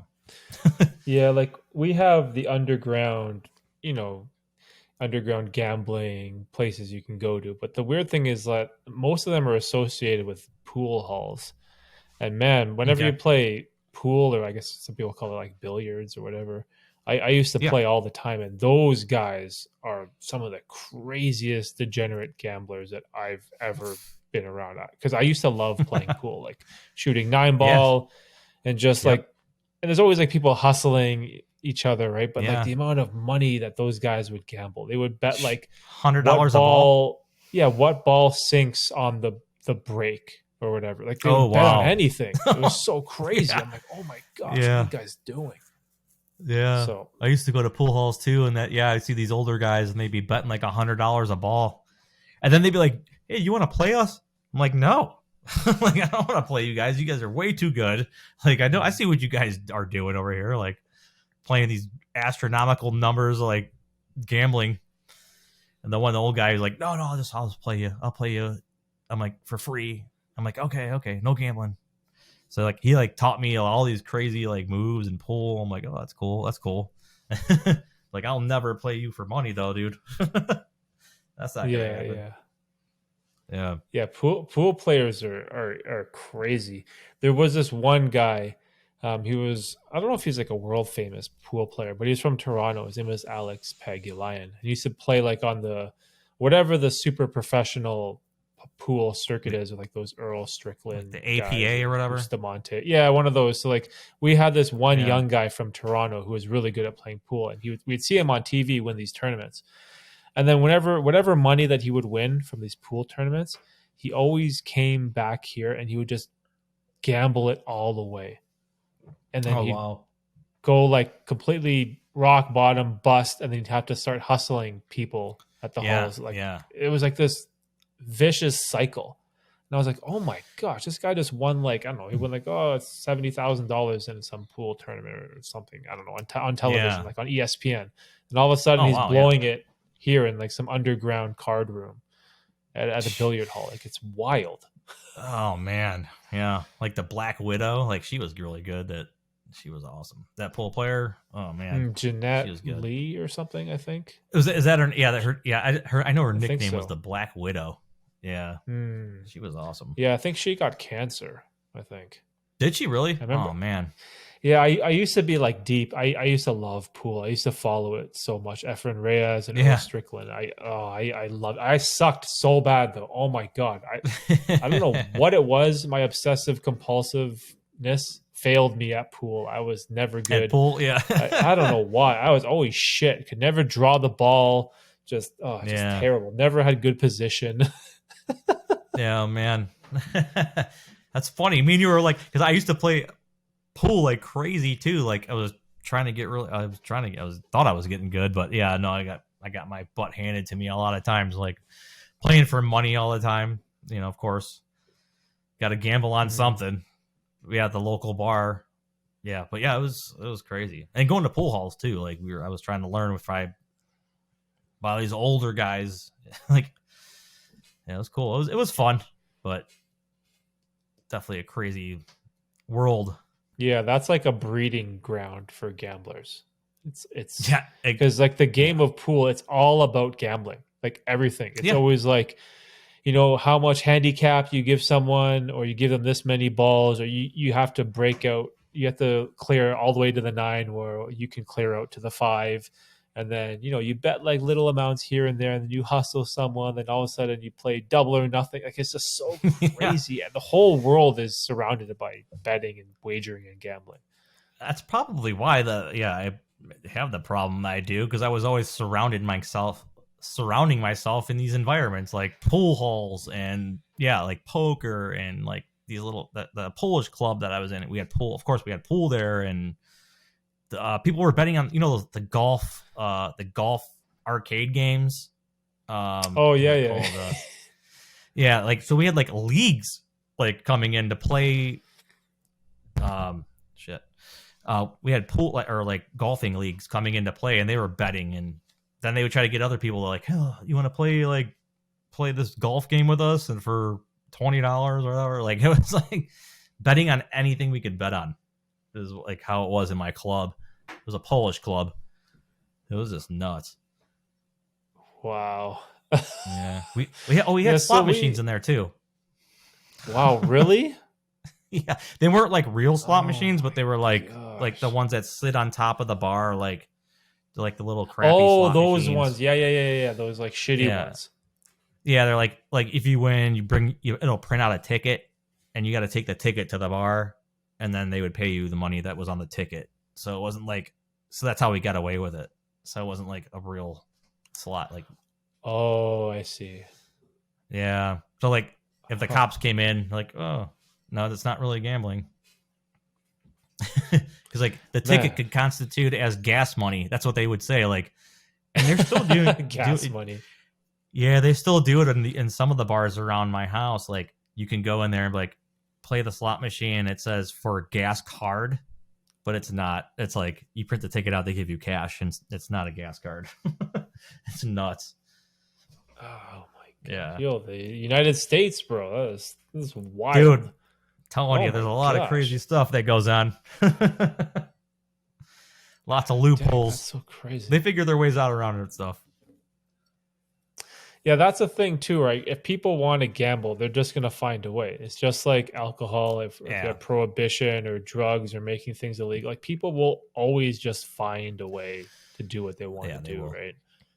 Yeah, absolutely. Yeah, I can literally set up a Keno bar in my house. Like, I can, I can go to the Ohio Lottery and like put the app on my TV, and then go to the store. Not that I used to do this.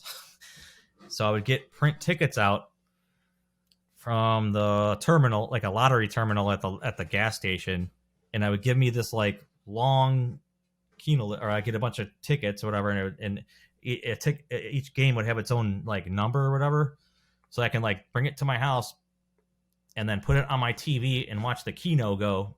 And every 3 minutes is a new game, but you could buy the games, it'd be other. So I can have like in 3 hours worth of games, or like Keno games, and watch it live on my TV. And I can literally Oh, set that dude. up in my house if I wanted to. We used to do that. Yeah. We used to do that when like a while, like years ago. So it was nuts. Yeah. That's like We doing pure that, playing poker at degeneracy. the same time. Total degenerate. I was a total degenerate. We've done everything. Like, Oh we had Keno man. tickets going on while we're playing online poker, having a Keno board up, like watching our tickets, and then we have a runner.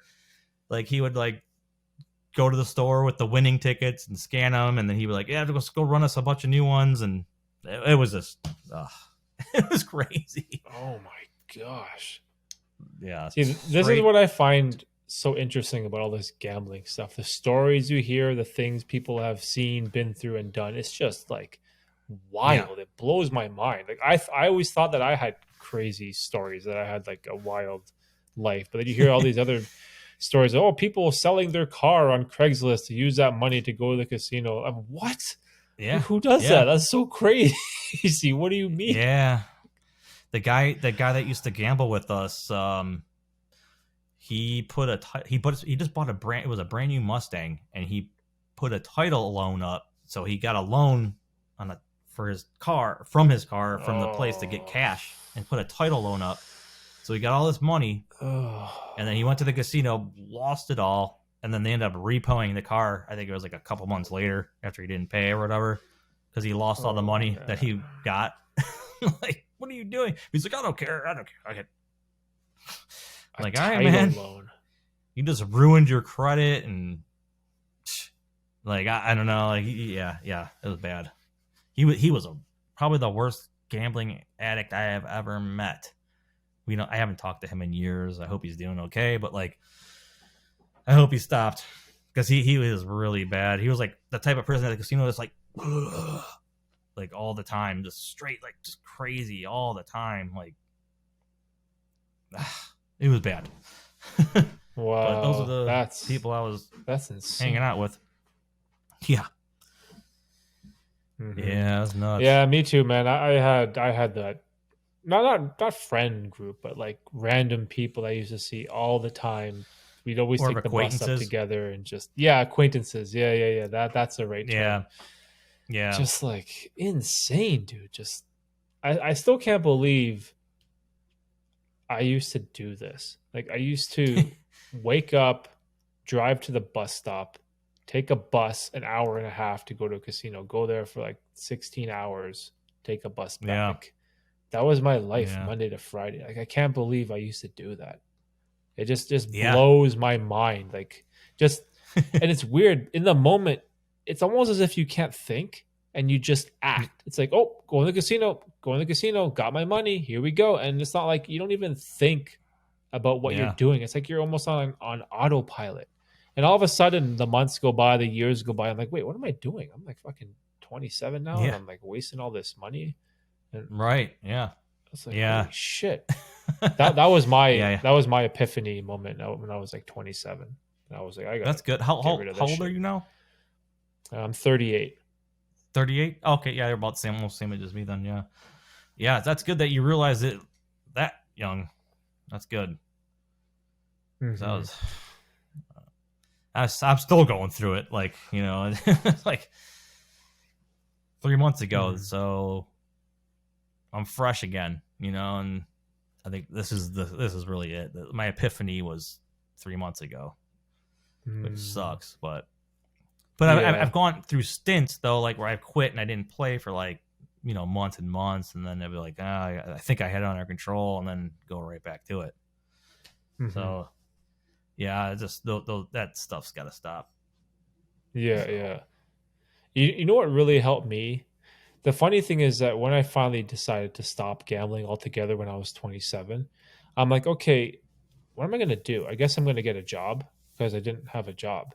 But then I had to enter like the workforce at 27 with no education, because I dropped out of university to play poker. Mm-hmm. So I didn't have an education. I didn't have any work experience. I didn't have a profession. And I had this 9-year gap from 18 to 27 on my resume where I did nothing. And I just couldn't get a job. I'm like, what the hell is this? Like, this is so stupid. Yeah. And I basically had to like enter society as someone that's completely useless. And I had to grind, and I just like struggled. I struggled for so long. However, that kept me incredibly preoccupied.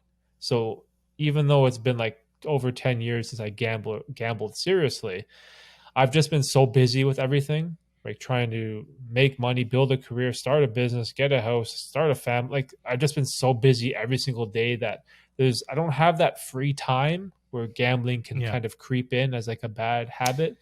Right. And I always feel like when you have that free time, when you feel bored, that's when I always gravitated towards this type of stuff, betting, placing a bet and going to the casino. Right.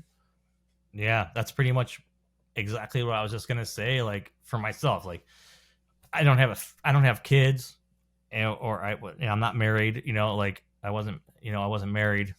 So like, I had a lot of free time to do whatever the heck I wanted, and like no responsibility. Like, I wasn't responsible for anybody else's life besides my own. So like, the gambling was there, and it's like, man, I don't know. And this is gonna sound stupid, but like, I got a dog. Like I got a dog about a year and a half ago, and now like when I come home, like this dog depends on me, you know, to take care of it. I have to take care of this dog. So like when I go gamble, it was like that was like my kid. She's like my kid. So like it's like when I was screwing up, I'm like, man, well, what we're both gonna be in the homeless if I keep doing what I'm doing. So like that's kind of what I base my gambling stuff on now. So like I have a dog to take care of, and the dog relies on me not to screw up. And that's what I think about when I stop gambling. When I'm gambling, like if I screw up, we're both homeless, and I don't want that for her. It's like she's like my kid. So yes, but yeah, because I never had kids and wasn't married, so I had a lot of free time to like do whatever I wanted. There was no one telling me like what to do, so I'd go to the casino and act stupid with my money. Yeah, I love dogs, man. Dogs are awesome. I have a sad story with my dog though. I had a dog. Long story short, my parents were selling their house. I lived in their basement, and the realtor was coming over to show the house to people. My dog was still home. I was at the casino gambling, and something. He brought like 10 people over to see the house. Opened the door. My dog freaked out, ran away, and so like I lost my dog from just like not being there for him, right? And it was like one of the saddest like moments for me. That's when like it's like that's like your buddy, right? It's like your family. Yeah, it's man. like your friend. It's yeah, like you love this little creature, and I'm just like, man, like what was I doing? I was like, betting money again while my freaking dog is lost, scared, alone, running around somewhere, probably getting killed by a coyote, or you know what I mean? Like like awful that made me feel about like what I was doing with my life. That's terrible. Yeah, I couldn't imagine. Yeah, because she's like my daughter at this point. I had her since she was like this big. So like, yeah, she's like my daughter. So like, yeah, the days when I come home, like basically crying to her after I lost a ton of money. Like, what are we going to do? Paying what type of dog? She's just a little she's like a Chihuahua Terrier, so she's not like she's like about this big. That was my camera right there, about that big. So like, but I've had her since she was this big. So like, she's like my little dog, my little daughter. She depends on me to feed her and keep a shelter over her head. So like, I have somewhat responsibility now. Like, and my girlfriend now, she keeps me in check. So that's good. Yeah, that's good. It sounds like you have like a good like support system of people around you that like love you and care about you, and also that you love and care about them too, right? Because that now there's stakes, right, to your life. You have people that depend on you and this animal that you love, right? And people that don't have a dog, they don't understand. Like it's just like a family member. Like you love them like unconditionally. It's like it's such an amazing thing. I love pets and dogs. And owning a house now. Like so, like it took me a while to like own a house. So, I worked really hard to get this house, and like with this addiction, like I can easily lose it if I keep going down that path. So like that's another thing. It's like, man, all this stuff you worked for to get here, you're, to own your own home, like that's huge. Mm-hmm. And I don't want to lose it over gambling. It's a silly thing to do. Yeah, don't lose the house, man. I'm such a gambling addict. I have a variable mortgage. I'm getting crushed. Oh yeah. Oh, variable. Yeah. It's so bad. Oh my god. I'm just the interest rates are. Well, hopefully they'll come down. I don't know. Well, I know in the States they ain't coming down yet. Yeah, we sort of mirror you guys. It's gone up like I don't know how many times since last summer. It just keeps going. I'm like, oh my gosh. I'm like poor. I can't even bet $5 on the game if I wanted to. Yeah, I got lucky. I locked in at 3. I locked in at 3% like 3 years ago. So right before COVID happened, and like everything went to crap. I'm like, oh man, I Oh, got that's lucky. beautiful. Damn, Yeah, 3%. Oh, very that's variable. blessed. Yeah. Well, I think. Well, I got here in the states. We have it's called a FHA loan. It's first time home buyers or whatever. So Oh, like, okay. Yeah, we have that too. do Similar. you? Okay. So like, they lock me in anyway. Like, I went. Well, I got mine at. I got my mortgage through a bank, and they just lock. I'm locked in for as long as the mortgage is for 3%, and that's it till the end of the loan, unless I were to Oh, really? refinance. Which, yeah, yeah, I'm locked in for life at 3.5% for Oh my life. God, that's It, incredible. Yeah, no, we don't have yeah, that. it's Wow. it's called a fixed. It's a fixed rate. So it can unless I refinance, then I can get screwed. But I don't plan on refinancing at all. So I got too good of a Oh, deal on this house wow. That's amazing. Yeah, we can lock in, but it's usually 5 years. So then for once the 5 years. five Oh years wow. is up, then you have to renegotiate or re-lock in or Oh, whatever. you have to renegotiate the loan. Wow. Jeez. Yeah, so Yeah. like when your 5 year amortization comes up, your bank will give you a rate and you can negotiate it, or you can just say, well, no, I'll go to a different bank or I'll go to a different lender. So you have like kind of options to kind Oh, of, they give you that. Oh wow. yeah, you can Okay. kind of do whatever you want. But the problem is like, if you, like for me, my previous house before COVID, I had like 2.4% or whatever, and it was like Ooh, locked in for 5 years. And that's then, not bad. after it expires, then you have to negotiate based on the current rates.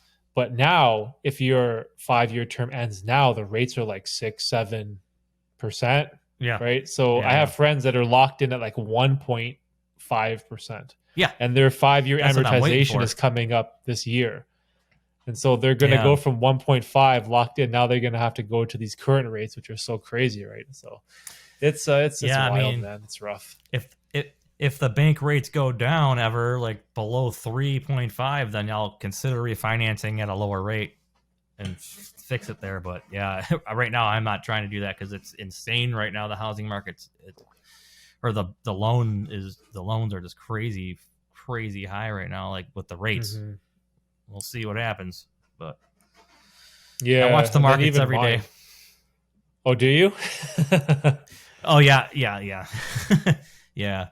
So yeah, I trade options. So Oh, I do like the you? stock Oh, market. wow. Yeah, I trade. Yeah, so like, which is another form of gambling, but it's You're a not true like. gambler, bro. Yeah, I know, right? Like, I don't consider that gambling because like it's a controlled thing the way I do it. But yeah, Mm,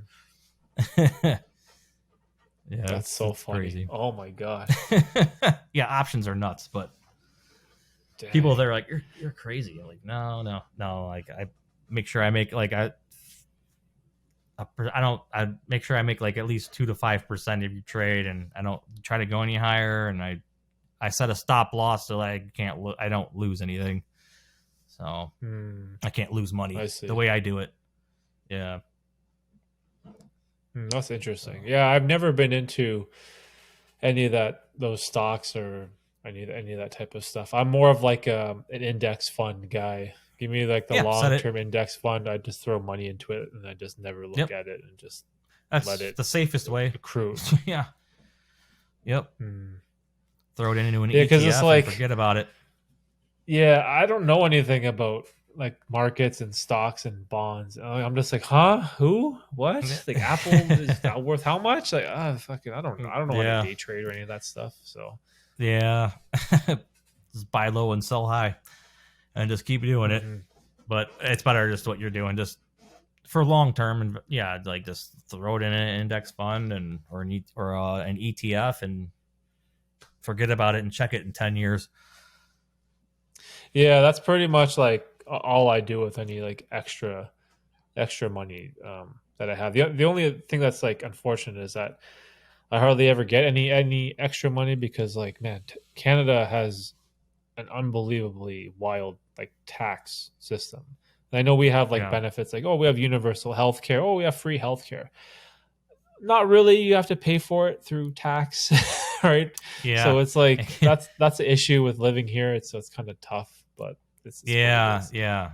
And the last time I went to Canada was probably 10 years ago. Maybe no longer than that. Probably 12 years ago. It was up by in Niagara, and but we went to eat at a Denny's restaurant over there for breakfast, and yeah. it was like $50 for like breakfast, and I was like looking at the bill. I'm like, oh, it's like going for all their taxes. uh, Like, oh, okay, that's how they have free yeah. healthcare here.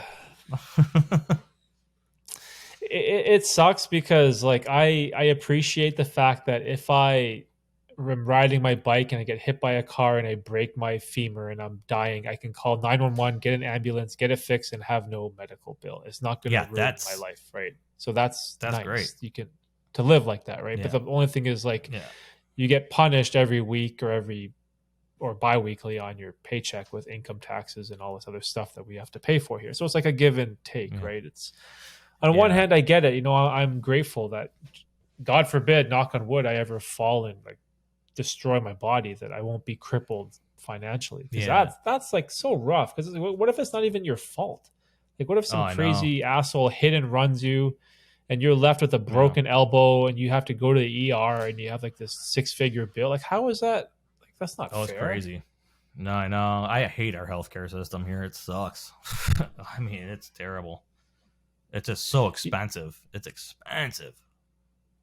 I don't Yeah, know. It's there needs to be like an in between, like a yeah, something in between, right? So yeah. because we have some crazy shit that you can get for free, like you can get what do you call it? It's like the trans stuff, like the gender surgery or whatever. The Okay, government pays for it. It's not like okay. a it's not like a bill that you have to pay for. The government will it covers it. I'm like, yo, what? They pay for that. Yeah, they cover Okay. that too. Yeah, so but then also someone has have to pick up that tax bill, right? So the taxpayers, we have to Yeah, pick that yeah. up, right? But then like, man, that seems super extreme. Like, how does Oh my that god, make any sense? if they did that here, oh my god, it'd be riots in the street if they did that here. Yeah, it's pretty it's pretty rough politically over here nowadays, because we're becoming like this like socialist country. It's kind of wild. But I've always been like, Yeah. man, there needs to be a balance in between Canada and the United States, because we don't even have like your amendments. Like, you know how you guys have the First Amendment? What's that? Freedom of speech. We don't even Speech. have that Yeah. here. We don't have Yeah. freedom of speech, which is Wow. scary, right? Yeah. So I don't know, man. I feel like there has to be like a middle ground maybe between you guys and us, would be like a nice system to have, I feel like. Yeah. Yeah. Yeah. For sure. So I don't know. Yeah. Okay. I don't know, bro. We'll see. We'll see what happens. Yeah. But Politics. I don't know. yeah, you don't like that stuff? I don't know. I mean, like I'm into it, but I don't know enough about political systems and all that stuff. But like, yeah, I mean, I know that things are screwed up here. Things are screwed up everywhere. So, Hmm. you know, we're just living in here, living in this world, and the powers that be are controlling stuff, and really nothing we could do about it. That's Yeah, the way I look at it. they just keep pushing Yeah. FanDuel over Yeah.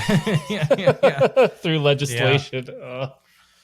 Yeah. Like our, yeah, exactly. That's funny. Yeah. Well, anyways, bro, we did 2 hours. Actually, I gotta book it. I Hey, got look at some that. stuff to do. This was Perfect. super fun podcast.